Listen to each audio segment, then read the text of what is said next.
HSC 2024 batch, তোমাদের হাতে কিন্তু বেশি দিন সময় নেই। তোমাদের কিছুদিনের মধ্যে পরীক্ষা অনুষ্ঠিত হতে যাচ্ছে, সম্ভবত আর 20-25 দিন মতো তোমাদের সময় আছে। তাই তোমাদের কিন্তু পরীক্ষার হলে যে প্রিপারেশনগুলো নিয়ে যাওয়া লাগবে সেগুলো অবশ্যই জেনে নিতে হবে। এবং তোমাদের সবচেয়ে বেশিরভাগ স্টুডেন্টের যে ভুলটা করে থাকো, যে 3টা ভুল করে থাকো তোমাদের পরীক্ষার হলে, সেই বিষয়গুলো নিয়ে আজকে আলোচনা করব। সো হ্যালো এভরিওয়ান, আসসালামু আলাইকুম, welcome to SD rose and stay with us.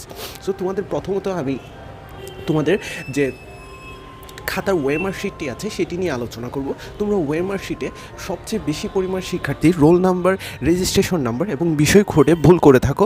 So কোন ধরনের ভুলগুলো করলে তোমাদের প্রবলেম হবে না এবং কোন ধরনের ভুলগুলো করলে তোমাদের অনেক বেশি প্রবলেমে ফেস করতে হবে, সেগুলো নিয়ে আজকের ভিডিওতে আলোচনা করব।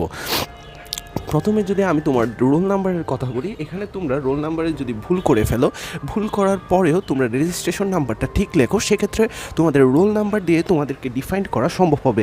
কিন্তু তোমরা দেখা যাচ্ছে রোল নাম্বারও ভুল করেছো, রেজিস্ট্রেশন নাম্বারও ভুল করেছো, এবং সবচেয়ে মারাত্মক ব্যাপার যেটি বিষয় কোড যদি ভুল করো, সেক্ষেত্রে তোমার খাতাটা ডিফাইন করা একটু কষ্ট হয়ে যায়। সেজন্য তোমাদেরকে বলবো এগুলো একটু সিনসিয়ারলি তোমরা বৃত্ত বরাদ্দগুলো করবে, এবং এটাই রেজিস্ট্রেশন কার্ড থেকে তোমরা দেখে দেখে এখানে সম্পূর্ণ বৃত্তগুলো পূরণ করবে। এবং অনেক সময় অনেক শিক্ষার্থী দেখা যায় রেজিস্ট্রেশন নাম্বার ভুল করে ফেলো একটু বড় হওয়ার কারণে, এবং রোল নাম্বার ঠিক লিখে এসেছো, সেক্ষেত্রে তোমাকে ডিফাইন করা সম্ভব হতে পারে। কিন্তু রোল নাম্বার, রেজিস্ট্রেশন নাম্বার উভয় ক্ষেত্রে যদি তোমরা ভুল করে ফেলো, সেক্ষেত্রে তোমাদেরকে ডিফাইন করা অনেক বেশি কঠিন হয়ে যায়। তাই তোমাদেরকে বলবো রোল নাম্বার, রেজিস্ট্রেশন নাম্বার এবং বিষয় কোড এগুলোর জন্য কিন্তু তোমাদেরকে আধা ঘন্টা আগ থেকেই খাতা দিয়ে দেওয়া হয়, এবং সেজন্য তোমরা অনেক বেশি এগুলো সময় পেয়ে থাকো। সেজন্য তোমাদের উচিত এই সময়টাকে তোমরা কাজে লাগিয়ে তোমরা এই বৃত্ত বরাদ্দগুলো তোমরা করে ফেলবে। সো 3টা ভুলের মধ্যে প্রথমটা ছিল রোল নাম্বার ভুল, পরেরটা ছিল রেজিস্ট্রেশন নাম্বার ভুল, এবং থার্ডটা ছিল বিষয় কোড ভুল।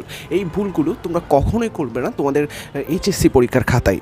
তো ডিফাইন করার জন্য তোমাদেরকে অন্তত তোমাদের সবগুলোই ঠিকঠাকভাবে তোমাদেরকে ভরাট করতে হবে। যদি তোমরা এগুলো ভুল করে দিয়ে আসো, সেক্ষেত্রে তোমাদেরকে ডিফাইন করা পসিবল হবে না, এবং তোমাদেরকে সরাসরি তোমাদের যে সাবজেক্টটি আছে সেটিতে ফেল দেওয়া হবে। তাই তোমাদের উচিত হবে ঠিকঠাকভাবে এখানে দরকার হলে আগে একটি পেন্সিল নিবে, পেন্সিল নিয়ে তোমরা জাস্ট এখানে লিখে ফেলবে। লিখে ফেলার পরে এখান থেকে দেখে দেখে এভাবে ছোট ছোট করে পেন্সিল দিয়ে বৃত্ত ভরাট করে ফেলবে।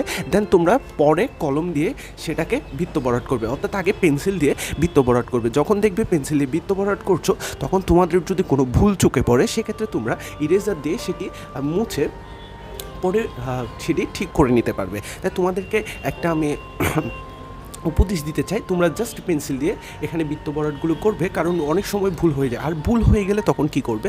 ভুল হয়ে গেলে তখন তোমাদের যে ক্লাসরুমে যে টিচার আছে তার সাথে কথা বলবে। টিচার এখানে এই সমস্যাটা হয়েছে, তিনি একটি সলভ দেওয়ার চেষ্টা করবেন। সো আজকের ভিডিওটি ছিল এই পর্যন্ত। তোমরা সকলে ভালো থাকবে, সুস্থ থাকবে, তোমাদের সকলের জন্য অনেক অনেক শুভকামনা রইল। আসসালামু আলাইকুম ওয়া রাহমাতুল্লাহি ওয়া বারাকাতুহু।